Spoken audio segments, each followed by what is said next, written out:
match up with anyone, and we can kind of dictate where we are in the season. And it's a good team. A team who we played last year. Um, and was successful against in the playoffs, but it's a different year. So we can't look at last year's team. They have a different team. We have a different team. But it's going to be good battle between two good teams. And just as a quick follow-up, is there anything in particular you relish about going against Jokic and what he brings to the table? He's a hell of a player. He's playing extremely well this season. He's able to shoot the ball. He's able to, um, score out of the post. He's able to pass.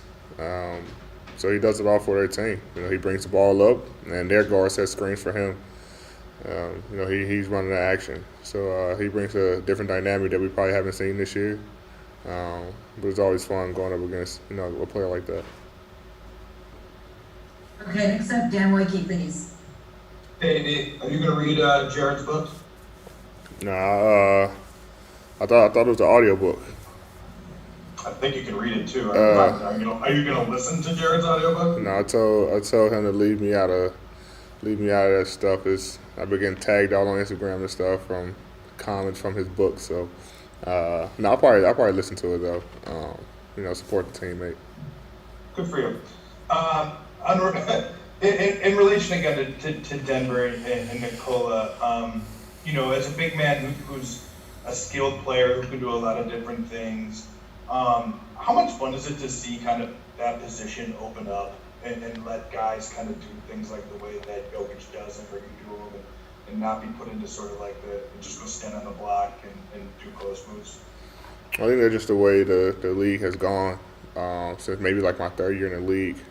The bigs have kind of shifted to being able to shoot the ball, put it on the floor, pass, and not just the traditional bigs going to the block, posting up, and doing the crab dribble and shooting jump hooks and things like that. So the game has evolved, and it's good to see the big man kind of being able to have some of that guard like skill, bring it to the game. It's a different dynamic. They got two guys over there, Jokic and Bobo and Paul Millsap as well. So they got three. But you're still starting to see it all around the league where bigs are bringing the ball up the floor on a fast break or just off a rebound. Putting it on the floor, passing, shooting a three, shooting a mid range, things like that. So it's good to see the big game kind of evolve into guard type skill set. Okay, David Benjamin, please.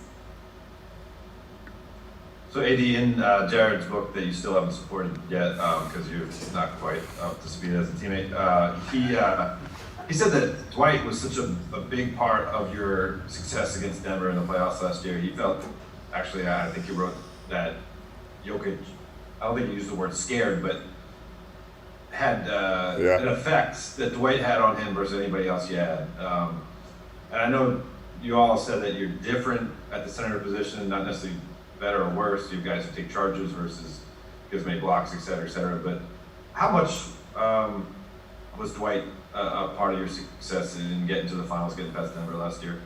A huge part. Didn't play much in Portland. Didn't play much in Houston, and then to come into a Western Conference Finals matchup and series and start the game for us and make sure that we secure the series. I mean, he came in and did his job. He put pressure on Jokic, being physical with him. Maybe got in his head a little bit. So made it uncomfortable for him. And I think without Dwight, especially in that series, telling what would have been the outcome, and he was a huge part of our success. And he deserved every bit of that ring as much as everybody else on that team. Okay, Melissa Rowland, please. Maybe a lot has been said about how LeBron has sort of helped you and, known when to talk to you, known when to give you space in terms of his leadership. How would you describe his leadership and how has that helped you become the best version of yourself? He's always been the guy that I leaned on.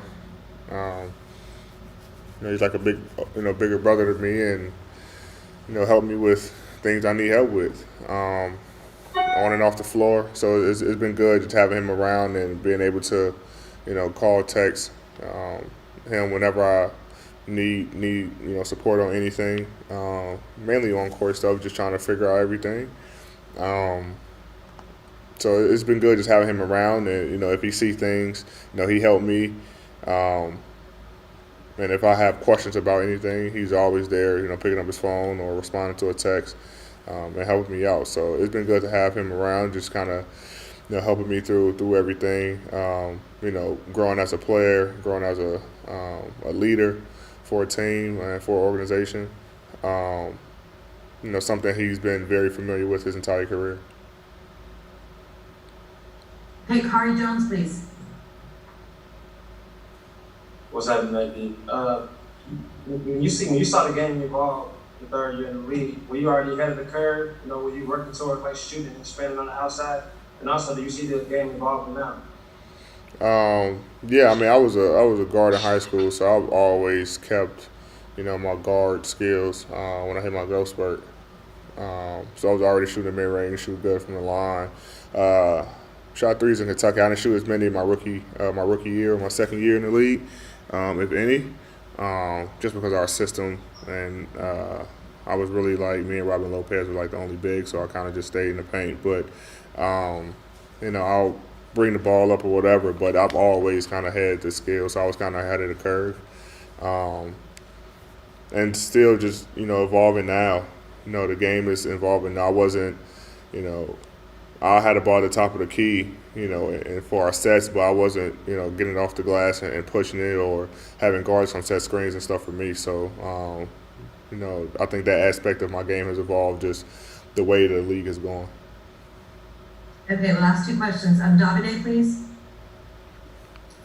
Hey, AD Davide from Italy here.